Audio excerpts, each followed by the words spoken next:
লোভে পাপ, পাপে মৃত্যু। আজ আমরা দেখব কিভাবে লোভ মানুষকে মৃত্যু পর্যন্ত নিয়ে যেতে পারে। জসিম নামের একজন ছেলে ছোটবেলা থেকে লোভী ছিল। সে ভাবত টাকা আর ধন সম্পদ যত দ্রুত পাওয়া যায় তত ভালো। একদিন গ্রামের বাজারে সে এক ধনবান ব্যবসায়ীর সঙ্গে দেখা করল। ব্যবসায়ীর ধন দেখেই জসিমের লোভ তীব্র হয়ে উঠল। রাতের আঁধারে সেই ব্যবসায়ীর ঘরে ঢুকে চুরি করতে গেল, কিন্তু ভুল করে ফ্লোরে থাকা তেলের ছোপড়া পায়ের কাছে পড়ল। পা পিছলে সে ধাক্কায় হেডস্টোনে মাথা লেগেই গুরুতর আহত হল। চিৎকার শুনে মানুষ জড়ো হল, জসিমকে হাসপাতালে নিয়ে যাওয়া হল। চিকিৎসকরা বলল সময়মতো চিকিৎসা পেলেও জসিমের অবস্থা খুব খারাপ। কয়েকদিন পর জসিমের মৃত্যু হল।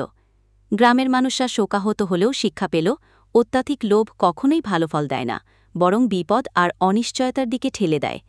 জসিমের গল্প থেকে আমরা এটা শিখতে পারলাম, লোভ মানুষকে ধ্বংস করতে পারে। সন্তুষ্টি আর পরিশ্রমের মধ্যেই সুখ নিহিত। যারা আমাদের ভিডিওটি ফেসবুক থেকে দেখছেন অবশ্যই আমাদের পেজটিকে ফলো করবেন, আর যারা ভিডিওটি ইউটিউব থেকে দেখছেন তারা অবশ্যই আমাদের চ্যানেলটিকে সাবস্ক্রাইব করবেন।